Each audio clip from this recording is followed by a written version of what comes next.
सो हे learners, welcome back. एक बार इस chart को देखिए और बताइए इस चार्ट में प्रॉब्लम क्या है। प्रॉब्लम ये है, यहाँ बहुत सारे सपोर्ट एंड रेजिस्टेंस ड्रॉ किए हुए हैं। अगर आप इसी तरह सपोर्ट एंड रेजिस्टेंस को ड्रॉ करोगे तो आप बहुत कंफ्यूज हो सकते हो। फॉर एग्जाम्पल, सपोज प्राइस यहाँ एक पुल बैक लेता है और इसी सपोर्ट के पास हम बाई करते हैं, तो हम इस चार्ट के अकॉर्डिंग प्रॉफिट कहाँ बुक करेंगे? क्या इस लेवल पर? क्योंकि हमने यहाँ बहुत से लेवल ड्रॉ किए और ये भी एक लेवल है, तो हमने जस्ट यहाँ बाई किया और यहाँ सेल कर दिया, तो क्या ये सही है? बिल्कुल नहीं। बहुत सारे लेवल आपको कंफ्यूज कर सकते हैं। इसलिए आज के वीडियो में हम देखेंगे कैसे हमें मार्केट कंडीशन के according support and resistance level को इंपॉर्टेंस देना है, कैसे और कहाँ सपोर्ट एंड रेजिस्टेंस लेवल को ड्रॉ करना है, और लास्ट में कुछ ट्रेडिंग स्ट्रैटेजीज को देखेंगे। फर्स्ट ऑफ ऑल, हमें मार्केट कंडीशन के हिसाब से सपोर्ट एंड रेजिस्टेंस को इंपॉर्टेंस देना है, क्योंकि सर्टेन मार्केट कंडीशन के अकॉर्डिंग ये एक दूसरे से ज़्यादा स्ट्रांग हो सकते हैं। फॉर एग्जाम्पल, अगर मार्केट अप ट्रेंड में है तो यहाँ सपोर्ट ज़्यादा स्ट्रांग होगा। यहाँ देखिए, हमने सपोर्ट लेवल ड्रॉ किया और रेजिस्टेंस लेवल ड्रॉ किया। अब आप बताइए, यहाँ सपोर्ट ज़्यादा स्ट्रांग है या रेजिस्टेंस? आइए देखते हैं। ये पहला रेजिस्टेंस और प्राइस ने इसे ब्रेक कर दिया। ये दूसरा, ये भी ब्रेक हो गया। और ये तीसरा रेजिस्टेंस और ये भी ब्रेक हो गया। अब सपोर्ट को देखिए, ये पहला सपोर्ट है, प्राइस ने इसे ब्रेक नहीं किया। ये दूसरा, ये भी ब्रेक नहीं हुआ। और ये तीसरा, और ये भी ब्रेक नहीं हुआ। तो आप देख सकते हो, एक अप ट्रेंड में जो रेजिस्टेंस होता है उसका ब्रेक होना स्वाभाविक है और ये लॉजिकल है, क्योंकि अगर अप ट्रेंड में रेजिस्टेंस ब्रेक नहीं होगा तो हमें higher high and higher lows कैसे मिलेगा? So in an up trend support level resistance level से ज़्यादा पावरफुल होता है।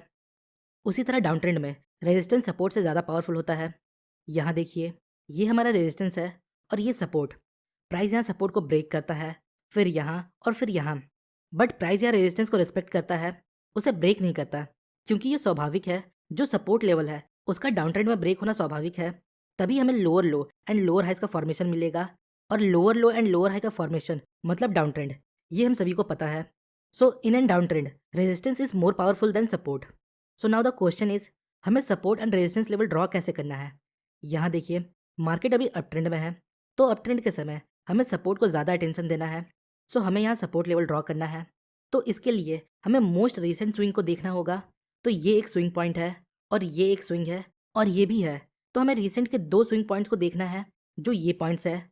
नाउ अब हम रेक्टेंगल बॉक्स के हेल्प से सपोर्ट लेवल को ड्रॉ करेंगे, कुछ इस प्रकार। ये रेक्टेंगल टूल आपको टूल बॉक्स के सेक्शन में मिल जाएगा।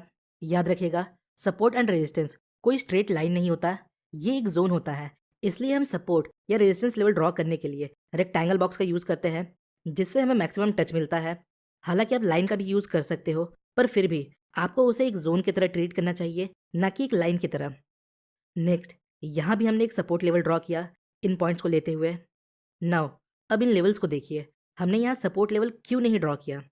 फर्स्ट ऑफ ऑल, ये हमारे करंट प्राइस से बहुत दूर है।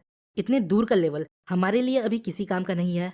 सेकंड, अगर प्राइस इन लेवल तक पहुंचता है तो क्या हम यहाँ बाई करेंगे? आंसर है नहीं, क्योंकि सपोज अगर प्राइस यहाँ पहुंचता है, इसका मतलब मार्केट अब डाउन ट्रेंड में है और हमें डाउन ट्रेंड में बाइंग को अवॉइड करना है, क्योंकि हमें ट्रेंड के साथ ट्रेड करना है। आइए कुछ एग्जाम्पल देखते हैं। तो यहाँ मार्केट डाउन ट्रेंड में है, मतलब यहाँ हमें रेजिस्टेंस को ज़्यादा अटेंशन देना है। जब प्राइस रेजिस्टेंस के पास आएगा तो हम प्राइस एक्शन और कैंडलस्टिक को देखकर ट्रेंड के साथ ट्रेड ले सकते हैं। सो हमें रीसेंट दो स्विंग पॉइंट के बेस पर रेजिस्टेंस लेवल ड्रॉ करना है।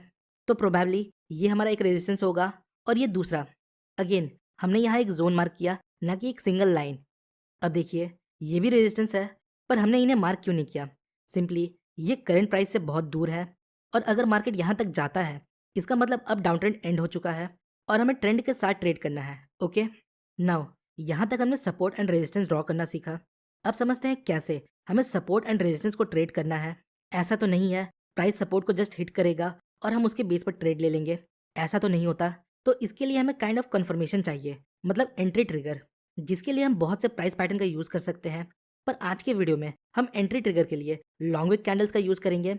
इसमें आपको हैमर दिख सकता है, पिन बार दिख सकता है, डोजी दिख सकता है, पर हमारे लिए ये सभी लॉन्ग विक कैंडल है, क्योंकि ये सारे पैटर्न सेम तरीके से काम करते हैं। अगर लोअर विक लंबा है, इसका मतलब ये एक बुलिश है। जब मार्केट ओपन होता है तो सेलर्स प्राइस को नीचे लेकर जाते हैं, पर सस्टेन नहीं कर पाते। देन फाइनली बायर्स प्राइस को कंट्रोल करते हुए ऊपर लेकर जाते हैं और ओपनिंग के आसपास क्लोजिंग देते हैं। So at the end of these type of candles हमें एक बाइंग प्रेशर देखने को मिलता है।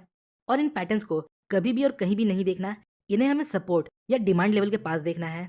नेक्स्ट, अगर कैंडल का अपर विक लंबा है और बॉडी छोटा है और लोअर विक ना के बराबर है, तो ये एक बेरिश कैंडलस्टिक है। मार्केट के ओपन होते ही बायर्स प्राइस को ऊपर लेकर जाते हैं पर सस्टेन नहीं कर पाते। देन फाइनली सेलर्स उस टाइम पीरियड में डोमिनेट करते हुए प्राइस को नीचे लेकर आते हैं और क्लोजिंग देते हैं। So at the end of these type of candles हमें एक सेलिंग प्रेशर देखने को मिलता है और इस प्रकार के कैंडल्स को हमें रेजिस्टेंस लेवल या सप्लाई जोन के पास इंपॉर्टेंस देना है। आइए कुछ एग्जाम्पल देखते हैं। यहाँ देखिए, मार्केट अप ट्रेंड में है। नेक्स्ट, यहाँ हमने सपोर्ट लेवल को ड्रॉ किया। नेक्स्ट, प्राइस इस सपोर्ट लेवल को अप्रोच करता है और यहाँ एक long wick bullish candle form करता है। अगर नेक्स्ट कैंडल इसके हाई को ब्रेक करता है तो हम यहाँ ट्रेड ले सकते हैं और अपना स्टॉप लॉस हम इसके लो के थोड़ा नीचे रखेंगे और प्रॉफिट बुकिंग के लिए हम रिसेंट स्विंग पॉइंट का यूज़ करेंगे। सेम उसी तरह आप डाउन ट्रेंड के समय रेजिस्टेंस पर लॉन्ग विक कैंडल के बेस पर ट्रेड ले सकते हो। नाउ अब बात करते हैं रेंज मार्केट का, कि अगर करंट टाइम फ्रेम में मार्केट रेंज में है तो क्या हमें सपोर्ट पर बाई करना चाहिए या रेजिस्टेंस पर सेल। देखिए, अगर करंट टाइम फ्रेम में मार्केट रेंज में है तो हमें बिगर टाइम फ्रेम को देखना है। अगर बिगर टाइम फ्रेम में मार्केट अप ट्रेंड में है तो हमें करंट टाइम फ्रेम के रेंजिंग मार्केट में सपोर्ट पर बाइंग ट्रेड्स को फाइंड करना चाहिए, जिसके लिए हम अगेन लॉन्ग विक कैंडल का यूज़ कर सकते हैं। और अगर बिग टाइम फ्रेम में मार्केट डाउन ट्रेंड में है तो हम करंट टाइम फ्रेम के रेंज मार्केट में रेजिस्टेंस के पास सेलिंग अपॉर्चुनिटीज़ को फाइंड कर सकते हैं। फॉर एग्जांपल, यहाँ मार्केट रेंज में है, हम कंफ्यूज्ड हैं यहाँ रेजिस्टेंस पर सेल करें या सपोर्ट पर लॉन्ग ट्रेड लें। नेक्स्ट, हम बिग टाइम फ्रेम को देखते हैं। यहाँ बिग टाइम फ्रेम में मार्केट डाउन ट्रेंड में है, मतलब हमें करंट टाइम फ्रेम में रेजिस्टेंस के पास सेलिंग अपॉर्चुनिटीज़ को फाइंड करना है और इस प्रकार हम बड़े टाइम फ्रेम के ट्रेंड को फॉलो करके ट्रेड ले सकते हैं। तो कुछ इस प्रकार आप सपोर्ट एंड रेजिस्टेंस को ड्रॉ कर सकते हो और उसके बेस पर ट्रेड ले सकते हो। सो होपफुली गाइस आपको इस वीडियो से थोड़ी इन्फॉर्मेशन मिली होगी। अगर आपको वीडियो इन्फॉर्मेटिव लगी तो वीडियो को लाइक और चैनल को सब्सक्राइब जरूर करें। मिलते हैं नेक्स्ट वीडियो में, तब तक के लिए best of luck for your stock journey.